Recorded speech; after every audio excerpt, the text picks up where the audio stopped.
Thank you all for joining us. I'm Congresswoman Stephanie Murphy. Welcome to the second session of the National Security in the Shadow of COVID-19. This is a series of bipartisan conversations I'm co-hosting with my colleague and friend, Congressman John Katko of New York. We discuss how the ongoing pandemic and its aftermath could change or complicate the international security environment. And our goal really is to inform Congress's thinking so that we're better prepared to craft legislation, conduct oversight, and talk about this complex subject with our constituents. Our first session was with Richard Haass, the president of the Council on Foreign Relations, who provided a broad survey, kind of an overview of COVID-related challenges to U.S. national security interests. Today's subject is a little bit more specific, namely terrorism in the age of COVID-19. And I will offer some very brief framing remarks before I turn it over to John and then to our special guest, Michael Leiter, who served as the director of the National Counterterrorism Center under the administrations of both George W. Bush and Barack Obama. It's been nearly 19 years since the 9/11 attacks on our homeland, one of the most defining and consequential events in our nation's history. Russell Travers, one of Michael's successors as director of NCTC, recently wrote an article for Foreign Affairs magazine entitled, quote, "The terrorism threat is not finished," end quote. He wrote that since that tragic day, there has been not one successful externally directed large-scale terrorist attack on Americans, and attacks by Islamist homegrown terrorists have declined too. As Travers emphasizes, this remarkable success has not been the result of luck. It's because of very specific actions taken by the US government, including creation of the NCTC. As Michael will outline, even as the US government focuses more on challenges from nation states like China and Russia, we can't become complacent about terrorism because there are real threats still out there. These threats come from ISIS and Al-Qaeda and their various franchises throughout the world. They come from Iranian-backed groups in Lebanon and Iraq, and they come from homegrown terrorists inspired by different ideological causes. One example is the perpetrator of the mass shooting at the Pulse nightclub in my hometown of Orlando in 2016.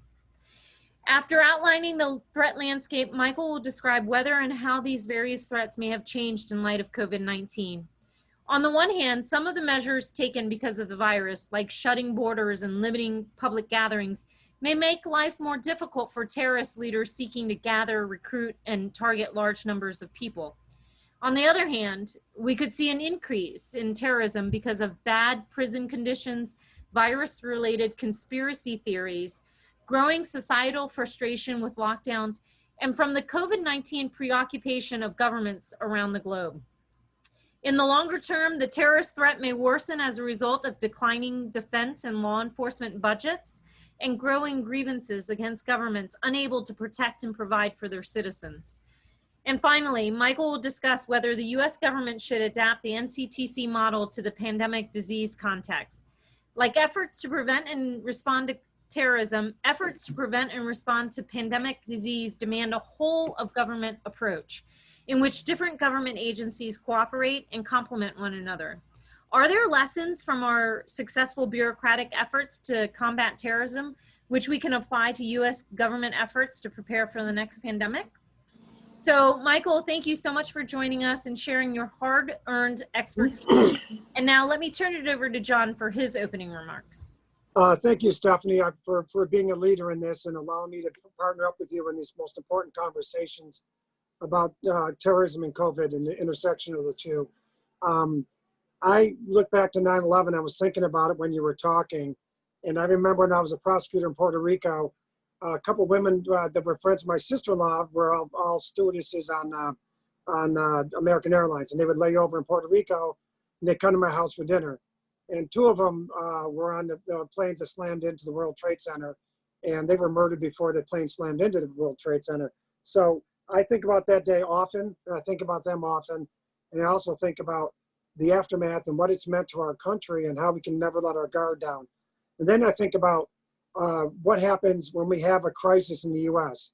That's when the terrorists will seek to exploit us.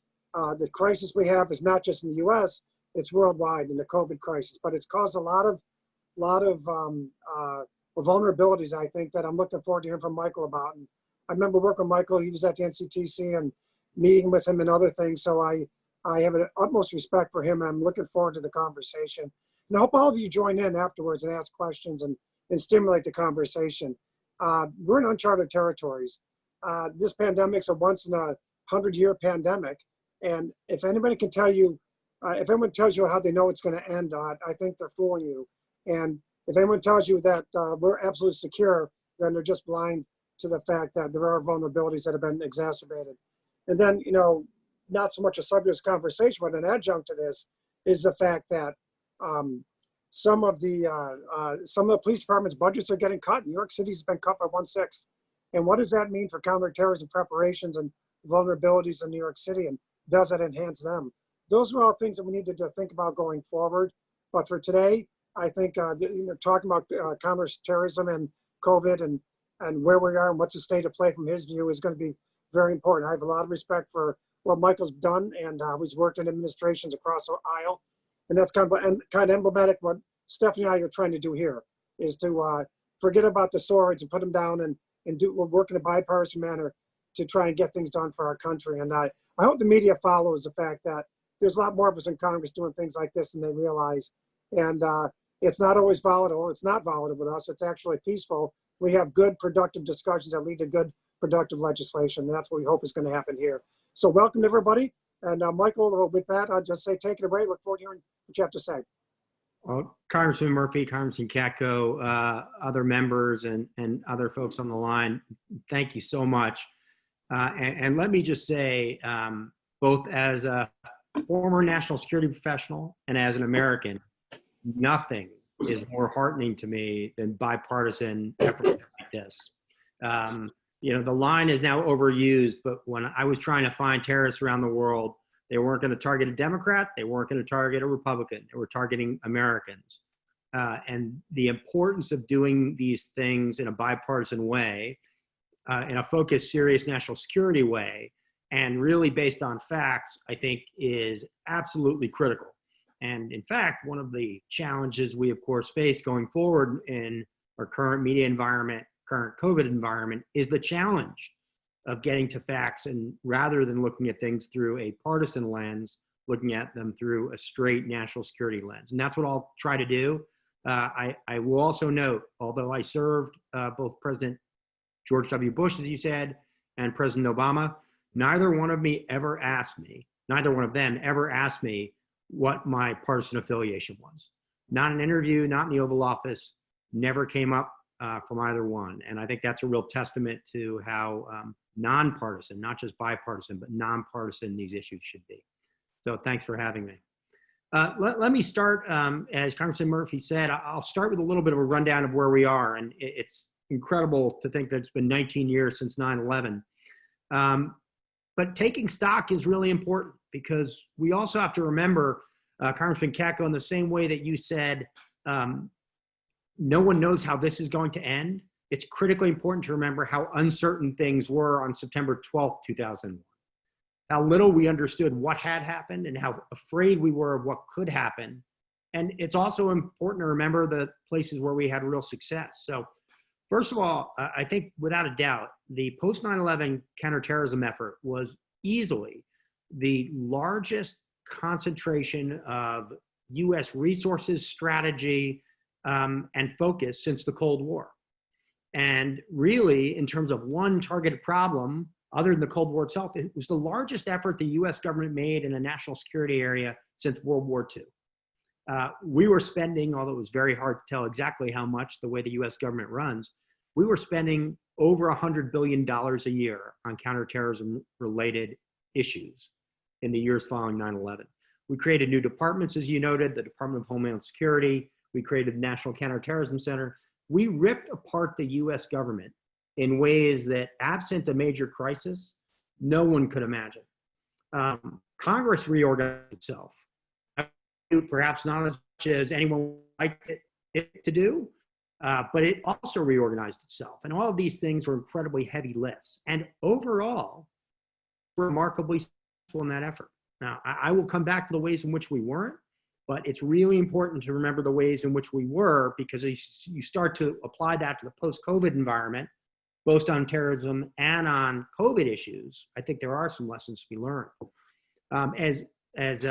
As Congressman Murphy noted, my predecessor, or my successor, and also someone who I worked with at NCTC for 4.5 years, Russ Travers, a true patriot and nonpartisan guy, no 9/11 style attacks in the United States externally since 9/11.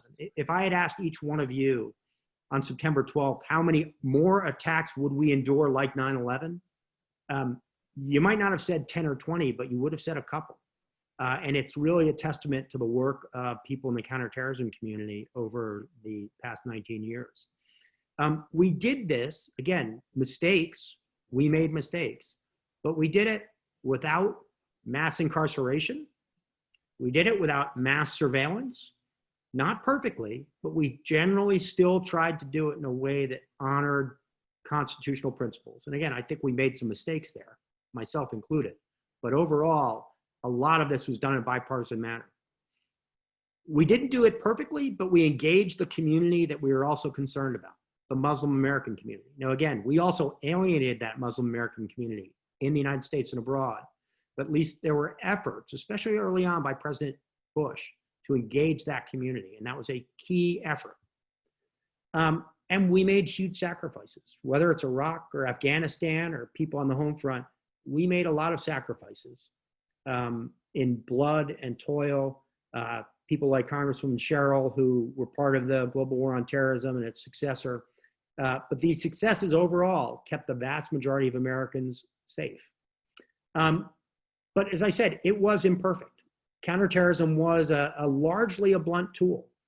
And that blunt tool works in some ways and has negative effects on some others. And we fundamentally made a decision that as a general matter, some of those sacrifices were okay, but they shouldn't go too far. We were all okay with giving up taking 4 ounces of liquid on a plane, but we were okay if it was only 3.5 ounces. And we liked the watch list generally, unless it hit on someone who shouldn't be hit on. And these were difficult choices that we made. I think many of them worked well. But there were other ways in which it didn't work well. We struggled. As I said, we made efforts, but we really struggled with engaging the Muslim American community and Muslims worldwide to defeat the spread of radicalization, and we're still living with that. We have always been much better at arresting people and, frankly, targeting people and killing them than we have stopping the growth of radicalization. And I think we continue to face that challenge in the US post-COVID, and that's not just related to Muslim extremism, either Shia or Sunni. We left our allies in many cases extremely vulnerable. Governments came to fall, governments have struggled, whether it's in Yemen, a close partner with us, Pakistan, India.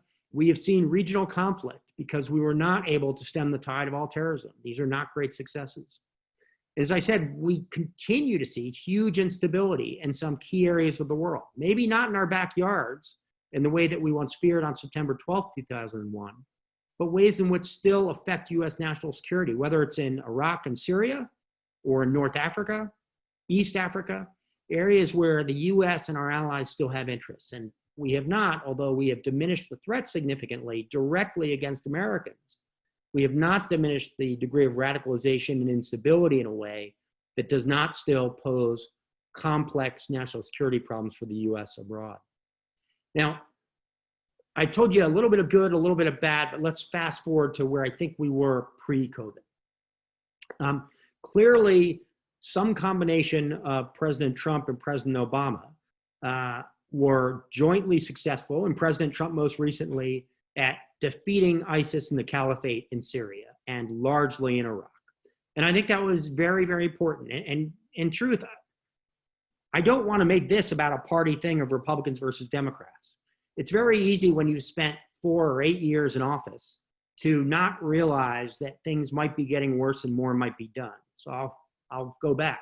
I think George W. Bush, when I was with him for 2 years, didn't quite see the way in which we might increase our efforts in Pakistan in a way that President Obama did.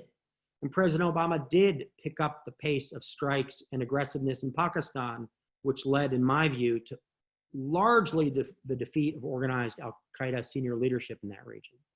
And in the same way, President Obama, I think by the end of his administration, did not see some of the opportunities and more saw risk in Iraq and Syria in a way that President Trump and his advisors improved our efforts against ISIS.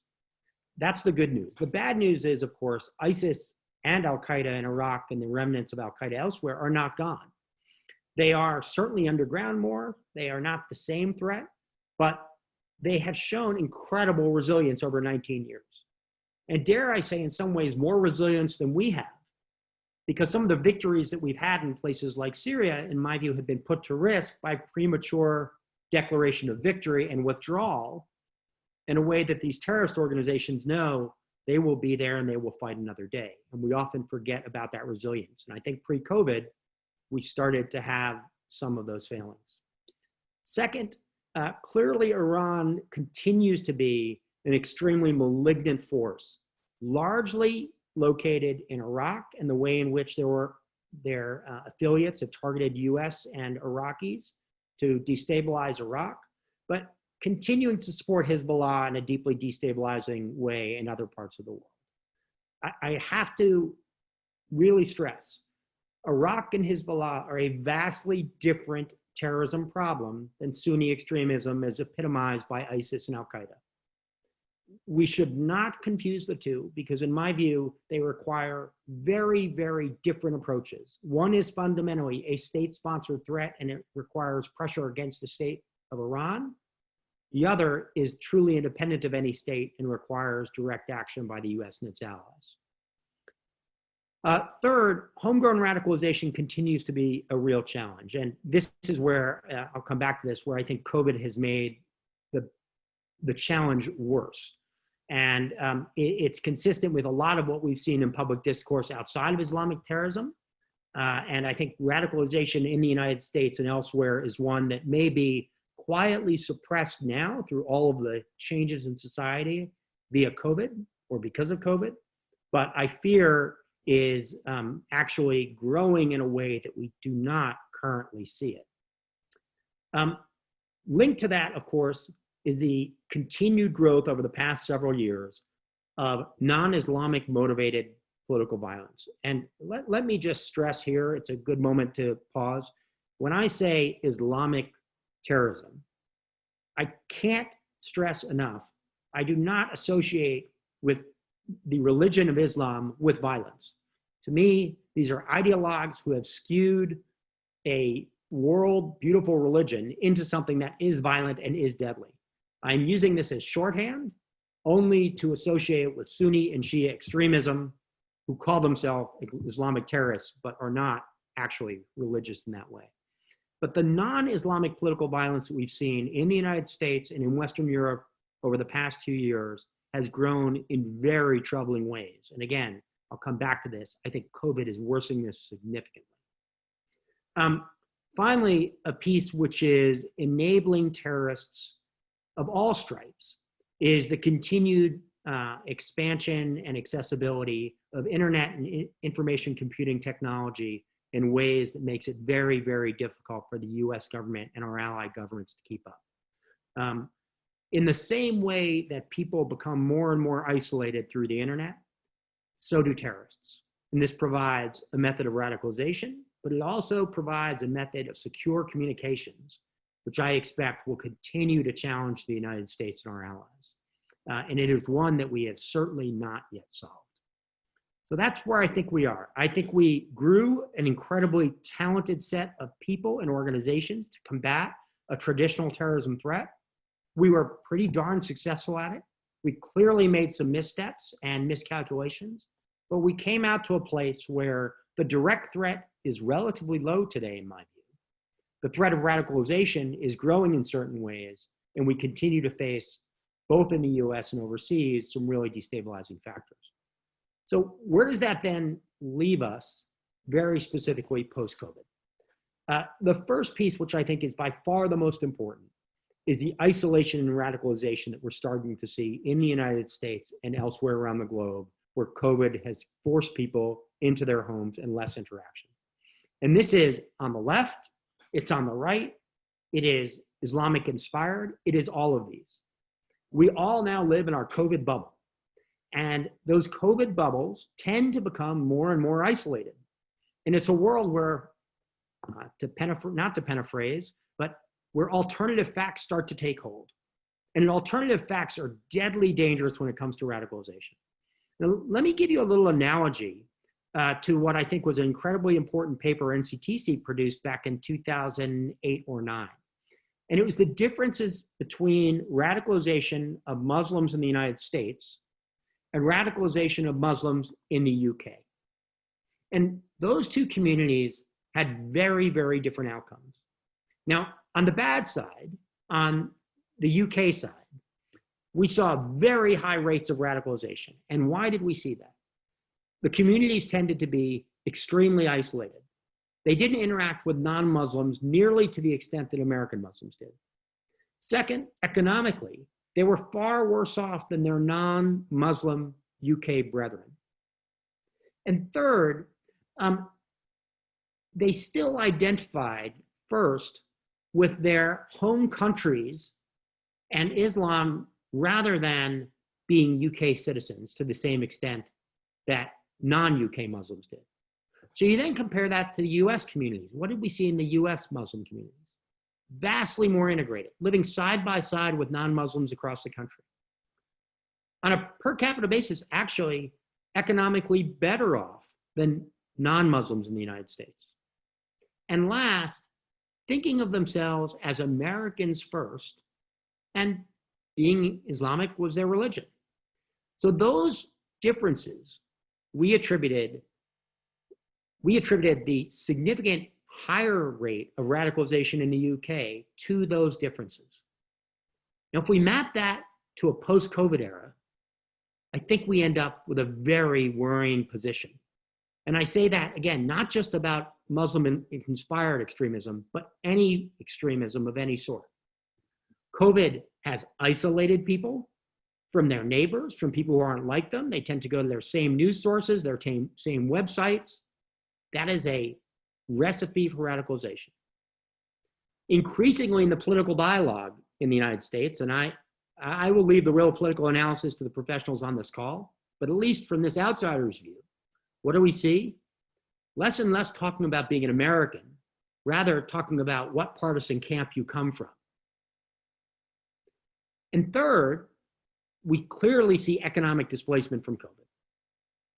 So what you end up with is exactly the factors that protected the American Muslim community from being as radicalized as the UK. I would argue you are starting to lose in the post-COVID environment. Again, I don't just mean that about Muslim-inspired extremism. I mean that about all politically inspired extremism. And that, to me, is the single biggest challenge we have. When you add on top of that the ability of radicalizers, not the people who are being radicalized, but the messengers who are trying to radicalize, the ability to produce deep fakes, to alter videos, to get people to accept alternative facts, we have a real recipe for radicalization in this country that we have to recognize. And it will be a bipartisan, fact-based effort to dispel some of the myths that are pushing people towards this radicalization. Let me add another piece, which I think also adds to the volatile mix that we have in the United States. And I say this as someone who grew up shooting guns. I was in the military. I flew with a 45 sidearm wherever I was. Again, Congresswoman Sherrill remembers.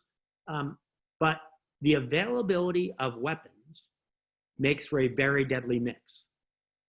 And I am not suggesting that people who own weapons will become terrorists. But what I am suggesting is when you have this higher risk of radicalization and you have the availability of weapons, it becomes easier and easier to go out and act on your own. You don't need to get on and figure out how to make hydrogen peroxide bombs to smuggle onto a plane. You don't need to get 19 people who learn how to fly planes. You can cause real damage through easily obtaining weapons.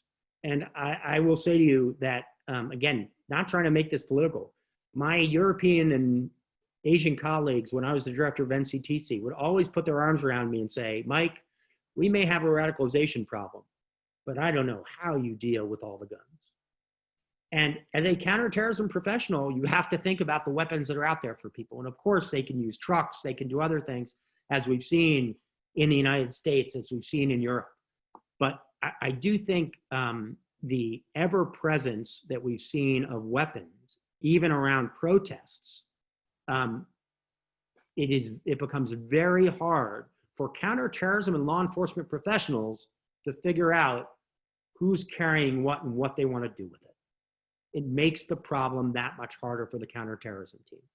Now, we may have made that calculation that that's okay and that's how we want it to be, but I'll tell you, it is harder from a counterterrorism perspective to add, to address.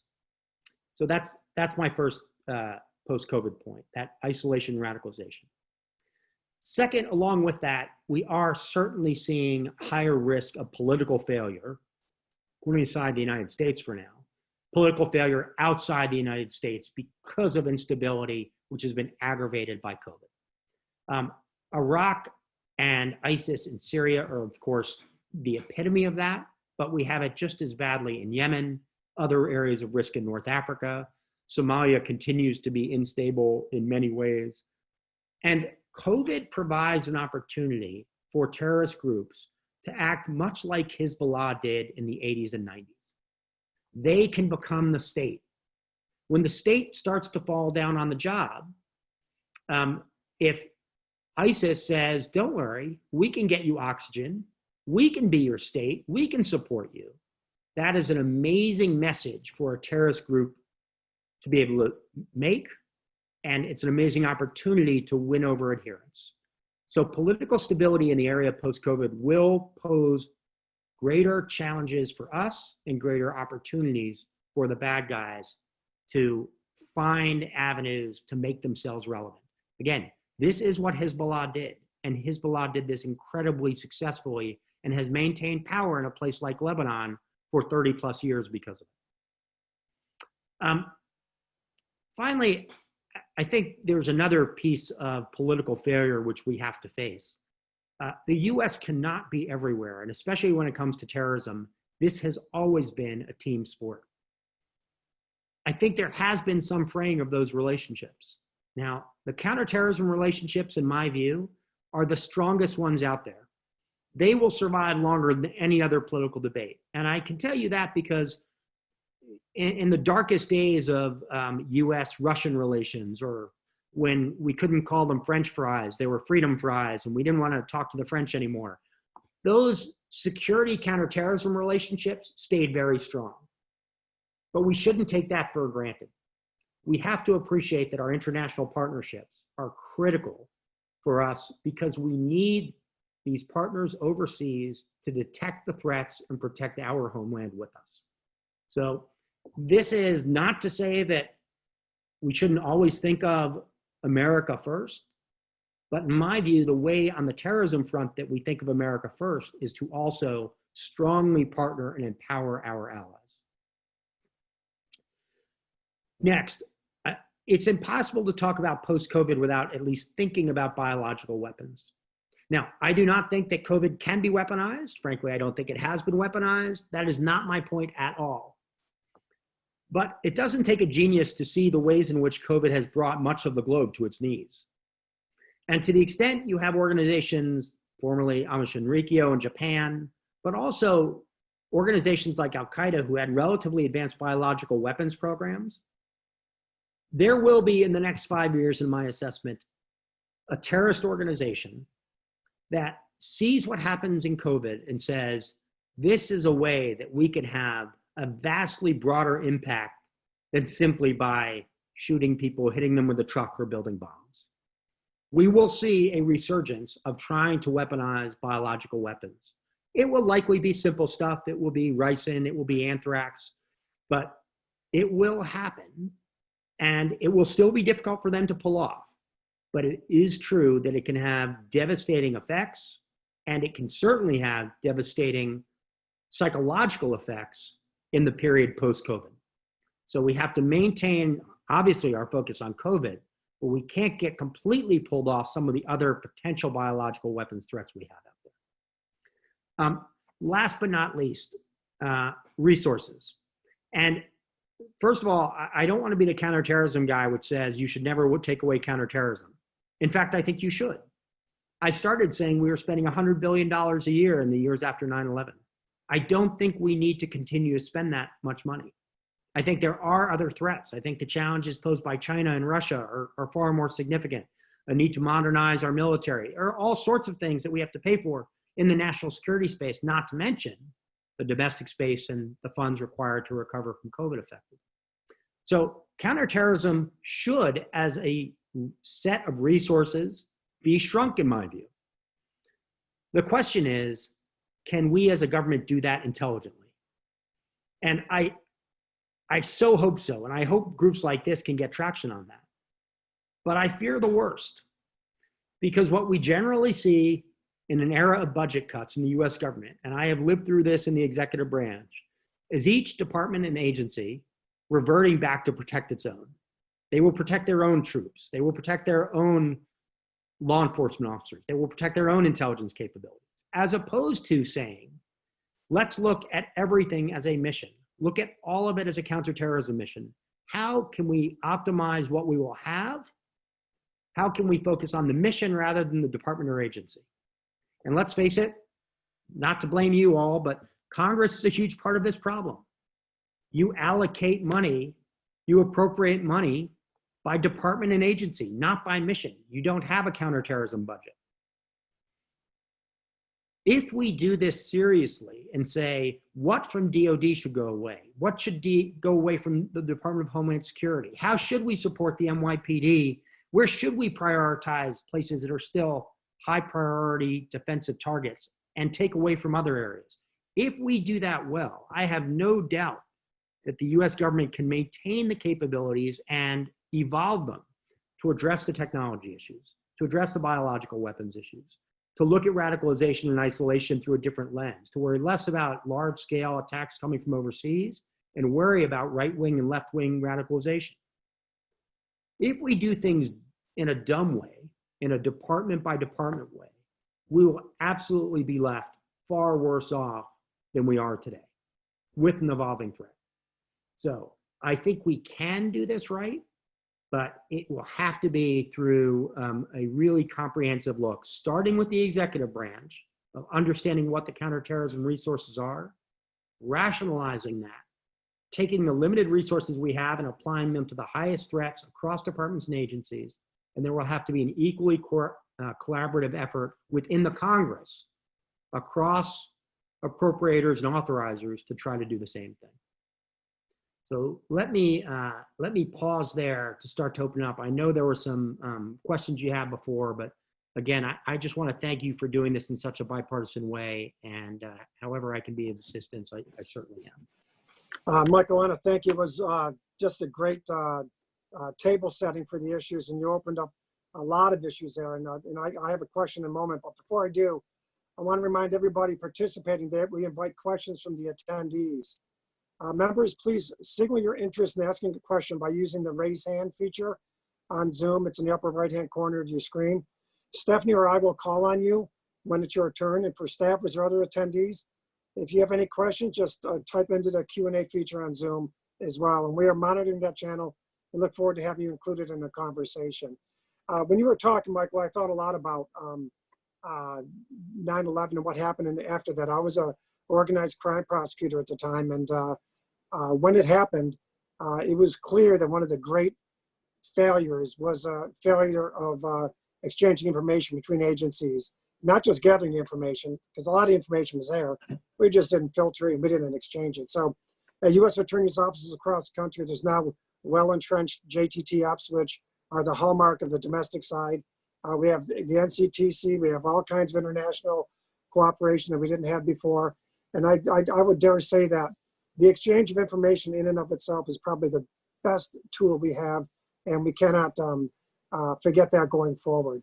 And I agree with you that it's been remarkable what we've been able to achieve since 9/11, particularly since they still have desires to come after us. It's clear. And we got to keep our guard up in that regard.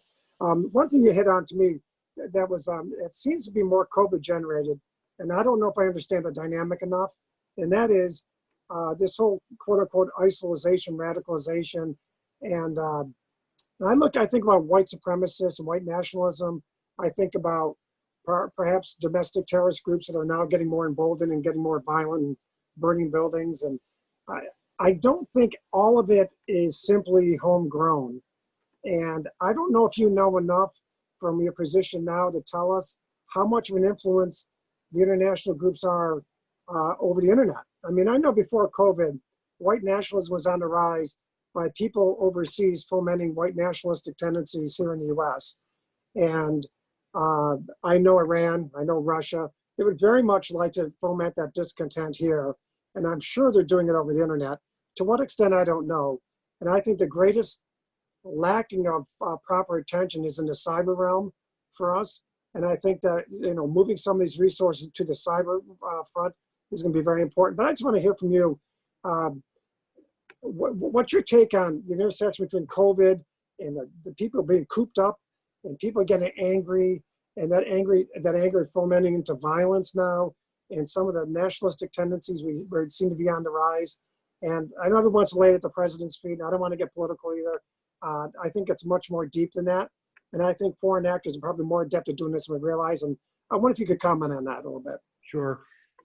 I think there are at least two ways, Congressman, where we do have an international nexus here, although I have to admit, I think we have enough challenges here at home that even if there were no international nexus, I'm not sure how much less it would be. We really do have a problem clearly on both ends of the ideological spectrum. Now, that being said, I think we see challenges in at least two ways. One, as you noted, there's no doubt in my mind, having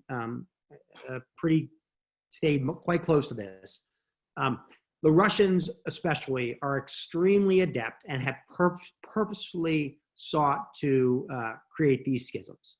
So absolutely, I think we have foreign nations who they don't care which side gets angrier. They want both sides to be angry. They want us to be weak as a country domestically. And I think that's deeply problematic. And I don't think we have nearly the resources yet, not just in the government. I think the government is relatively good at identifying these things, but I don't think we yet have the real partnership built between the private sector and the government to make sure that that is being taken down and addressed as quickly as possible. And it's a challenging issue because of a variety of technology, First Amendment issues, and the like. I think we are still playing catch up on that front. Not unlike what we faced in the early days of Islamic terrorism, where we tried to work with Facebook and Google and said, please take these down. They said, no, we can't do that. It takes some time to change minds and then get them to catch up with the technology. The second way, which I think we do have a growing problem, which is of concern, is the interconnectedness of both the left and right wing across national boundaries. Not driven by one, but the ways in which people who have been radicalized on the right cite the attacks in Christchurch, New Zealand, as an inspiration. And on the left, the rise of an anti-fascist movement, the violent piece of that, which has also tied into some more global organizations. I think overall, though, we probably give all of that interconnectedness a little bit too much credit, in the same way that to some extent we did with Islamic-inspired terrorism. There's no doubt that people who pursued attacks here in the United States would sit and watch Anwar al-Awlaki from Al-Qaeda in the Arabian Peninsula in Yemen. They would watch those videos and they would be radicalized by that. So that's a real problem. Don't get me wrong. But I think overall, the way you defeat that is not just trying to cut off those connections, but make sure those people aren't isolated in the first place and it's not the only message that they're tuning into. To me, that is much more of a problem. And to put it bluntly, in a way that people can really understand, how many of us watch both CNN or watch both MSNBC and Fox News? Or do you only tune into one? Well, when you magnify that for someone sitting in their basement who's really just looking at chat rooms, you start to understand how isolated and how their perspective on the facts change and how easily they can become radicalized. So to me, it is actually not worrying as much about cutting off that message, because that will always be hard. It is exposing people to alternatives, and that's where COVID becomes very challenging, because it is very hard to reach those people in isolation. Thank you, Michael, so much for your remarks. As a reminder, attendees, we were looking for this to be a conversation, and so signal your interest by using the raise hand feature of Zoom, and John and I will call on you when it's your turn. And for staffers and other attendees, please type your question into the Q&A feature of Zoom. In my list, I have Kathleen Rice, but I would like to take a point of privilege and ask you a question first, Michael, and then yield to her or to any other member. But so like you, I worked for Secretary of Defense. I worked in a W. Bush administration. I worked for both Rumsfeld and Gates. And you're right, we never really asked one another, are you a Democrat or a Republican? It was all national security. What's the mission? How do we accomplish what our mission is? How do we keep Americans safe? Can you talk a little bit about what it's been like?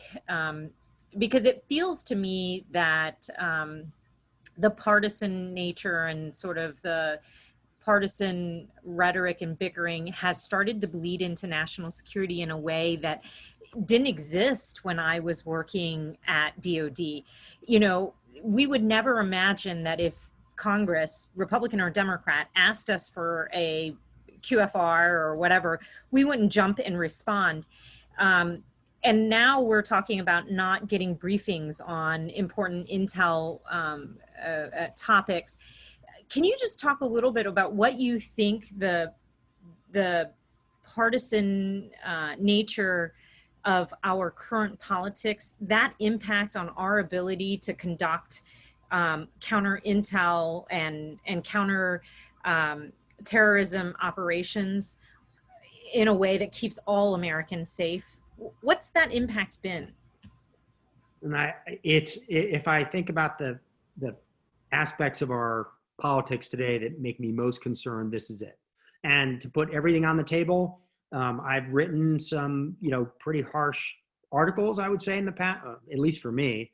I'm not exactly a bomb thrower, but I've written some critical articles of the president and the administration over the past 2 years. And I was very, very hesitant to do so because I didn't want to make the national security discussion more partisan. So I've always still tried to approach those with a degree of seriousness and not just politics, but I have been critical because intelligence is hard no matter what. You guys have heard it, but it's true. I mean, I used to get in the back of the black SUV every morning and I'd have a book 4 inches thick with all the intelligence and threats around the world. And I'm just trying to make sense of them and trying to see what the FBI thinks and what the CIA thinks. And there's plenty of tough problems. What I couldn't have was also anytime I briefed someone or didn't brief someone, have it be about politics. If I had had that, it would have been impossible. It would have been impossible because people in the field wouldn't have taken the risk to go collecting intelligence if they didn't think it was worthwhile. It wasn't going to get presented. No one's going to listen. We wouldn't have written critical briefs for the president on a weekly basis, on a daily basis, because we were going to say things that were going to be really inconvenient. We were going to say, hey, the mission isn't happening in Afghanistan. We're failing in Pakistan. We had to be able to brief that. Why? Because if that's what we saw, then maybe a policy needed to change. I briefed President Obama the first time I briefed him and said, listen, our efforts on de-radicalization are terrible. We're atrocious at this. And I told him that again a year later. So the ability of the intelligence community, the way it's always said, is to speak truth to power. The need for that is exactly what protects every American. Now, let me add something to that. The president can say, thanks, Mike, really appreciate your input. I'm doing something else. Great. He is the elected leader. He's the commander in chief. That's absolutely fine. But what we have to have is a dynamic where the president, members of Congress, because members of Congress, we have to remember, are statutorily entitled to intelligence. You are lawmakers. You have to have the intelligence to make decisions. And if we get to a place where neither you, the executive branch, the president, get what they need to hear, even if you throw it out the window and say, no, I think you're totally wrong. I want to do something different on Iran. Godspeed. And I salute, I turn around, I come back the next week, and I'm still going to tell you what I think. But the danger of politicization is that you won't even get to that point. People won't take risks to collect. People won't take risks in telling you what they think. In the end, good choices won't be made because the facts won't be on the table. And that's terrifying to me. Thanks, Michael. John, unless you have somebody on your side, I'm going to go ahead and yield the floor to Kathleen Rice. Oh, for sure. Go ahead. Thank you so much, Stephanie and John, for putting these conversations together. They are really wonderful, and it gives us a chance to kind of connect in a way that we haven't been able to in a long time because of COVID. Michael, thank you so much for your time. You know, I was encouraged to hear you say that the CT community is still very, very strong internationally. My question is this: how do we address the enormous mistrust that this administration has on our own CT-driven intel, and communicating that distrust to the broad US population through what we know to be utter falsehoods, misinformation, or complete disinformation? Because the scary part is, look, like you said, the president, Congress, we can take your input and go in a different direction. The American public has no other choice. And when they hear the president say that there's a deep state and that we cannot trust our CT, we can't trust our intel agencies, that to me cuts to the very core of the strength of a democracy. So how do we address that for the American public who has no other avenue of information really when it comes to such sensitive information? Yeah, Congresswoman Rice, thank you for the question. Let me attack that in two ways. First, a very tactical one. It is undoubtedly true that we already have a problem around the world that people don't want to share intelligence with us. Why? And we don't, as a country, keep secrets very well anymore. And this is pre-President Trump, to be clear. We leak way too much stuff, and that's a problem. I will say, having spoken with many people in the international intelligence community over the past 3 years, it has not been a better time for that.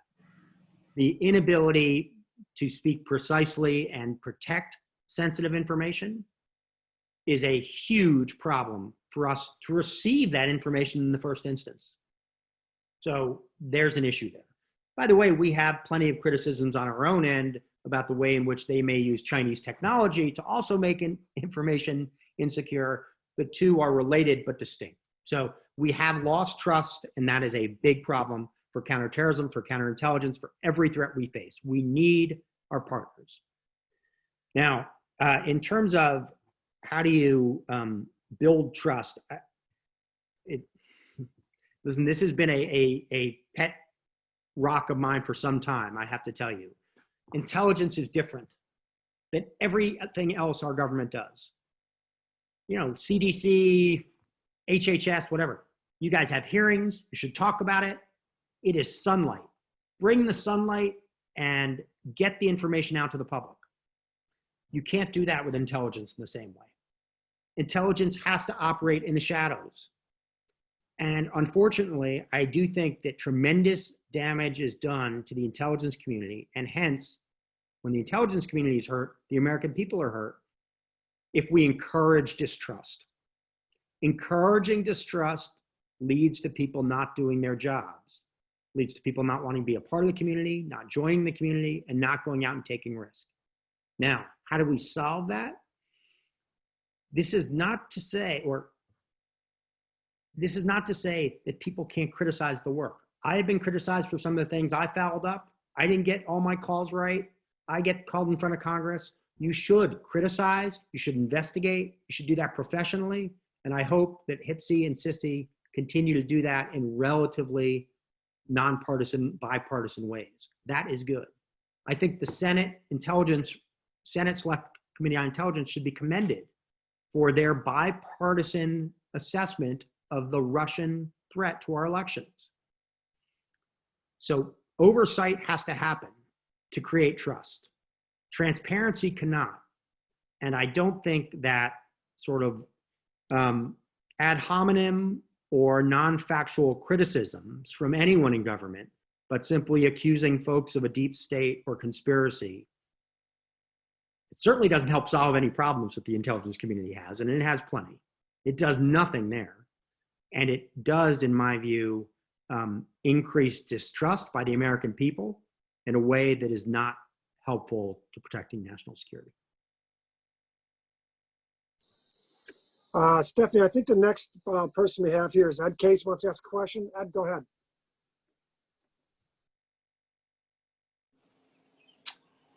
Good morning. Thank you.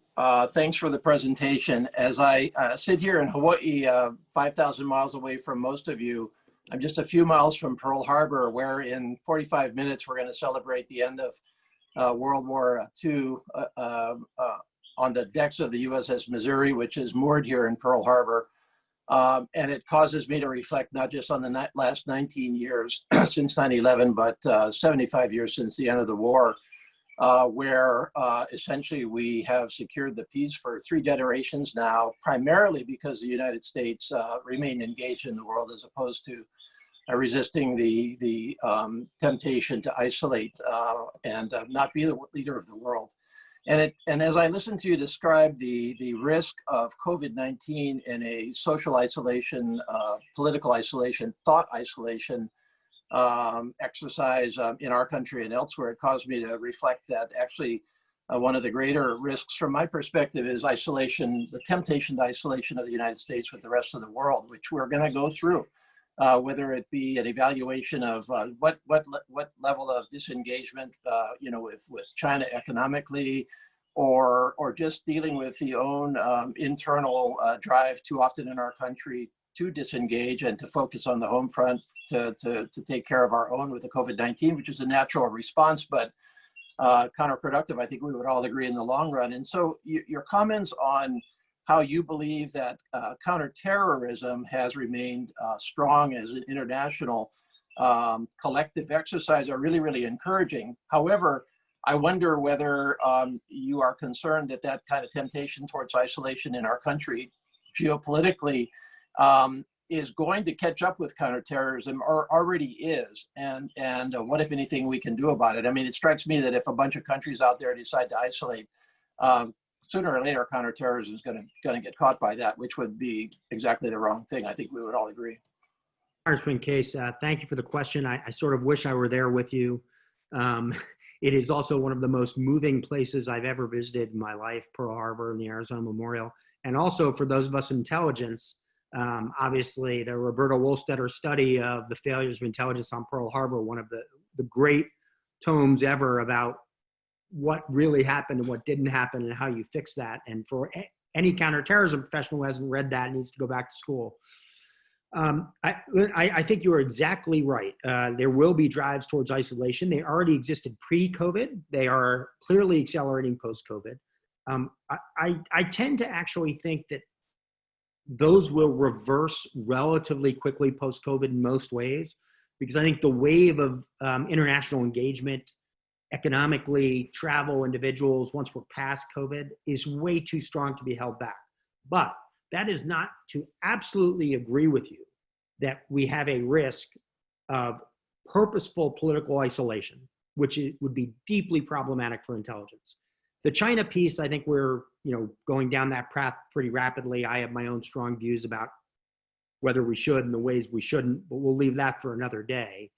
On the counterterrorism front, in truth, the relationship with China has never been central. Even the Uyghur challenge, relatively minor on a global scale, although certainly problematic there. I am worried about increasing distance between the US and Europe.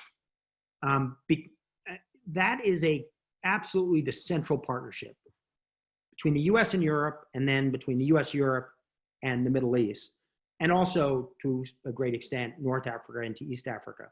But that European-US relationship has got to stay tight. And it has got to stay tight through NATO and through other counterterrorism cooperation elements, because the information sharing and the movement of people there, if we start to lose the ability to share data effectively, that will be catastrophic for the relationship. And I would note, this is not just COVID that drives this. The increasing disparity between the United States and Europe on perspectives of data security and data privacy is a real problem for counterterrorism and intelligence sharing. And frankly, the US has sort of been left behind by the world on this. As we may like, dislike, think it's too draconian GDPR, but the patchwork of regulation we have on the US side makes it harder and harder for the US and Europe to actually be able to share information effectively, whether through law enforcement or other means. And things like the Cloud Act help, but we have some risk there. So I think political isolation and not aligning with countries that fundamentally have similar views of civil rights, protection of democracy, et cetera, rule of law, that's really dangerous, because it undoubtedly will harm us. And listen, we are the biggest, strongest dog on the block still. There's no doubt about it. We cannot cover the world. I can't stress it enough. If we go America alone, we will be hugely vulnerable, and we will have another Pearl Harbor of another sort. Thank you, Michael. We're getting up on time, so I'm going to do one last question. This is a question from the audience. But as we are approaching the fall elections, where do you think a new administration or a second-term Trump administration should place its focus to make progress on counterterrorism? I would say three things. This is obviously the million-dollar question, the billion-dollar question. I would accept that there are going to be reduced resources. And as I said before, figure out ways to secure what works and use that individual dollar where it's most effective. And that will require us to gore some departmental oxes in a way that is very hard for us to do. And either administration has to do that. That's one. Two, we have to truly create a partnership between US technology companies and the government in a manner that is challenging. And there will always be tensions between those two. That's fine, there should be tensions. But more and more of what we've talked about will come down to issues of technology. And this cannot be adversarial, because technology companies also have a huge role to play in securing privacy and securing data, in advancing encryption. But how can we figure out how to avoid the isolation, how to avoid the ways in which people can tunnel beyond law enforcement and intelligence skills that do us harm? Third, I pray that any administration that does this next approaches it in a deeply bipartisan way.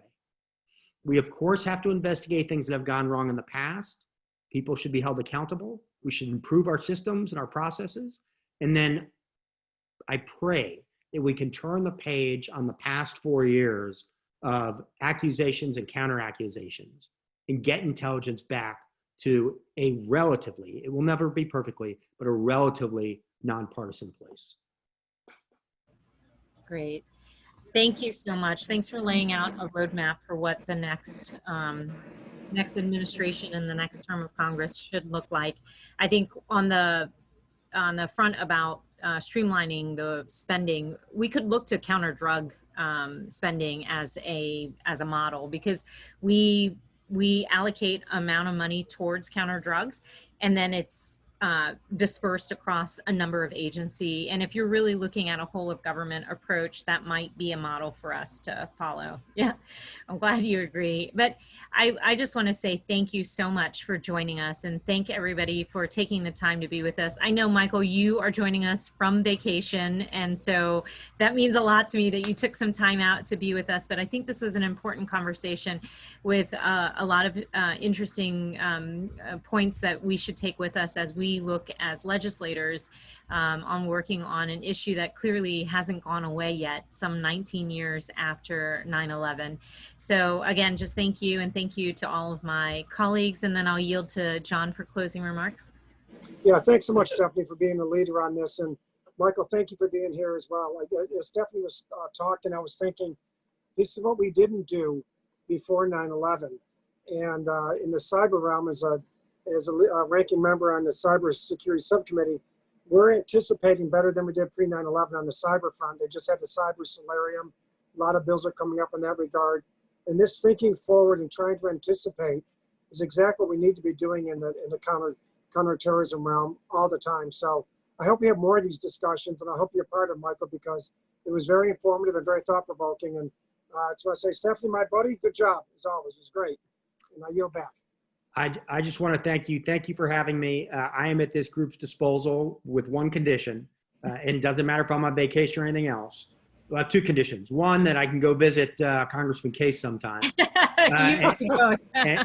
And two, that it's always done in a bipartisan way. My only refusal is I'll never just go talk to one party. Hey, Stephanie, you're in the majority, so you can arrange a code LDY with Congressman Case. Right? As soon as COVID clears up, you're on. All right. Right on. Great. Thanks so much, everyone. Have a great day. Stay safe, be well.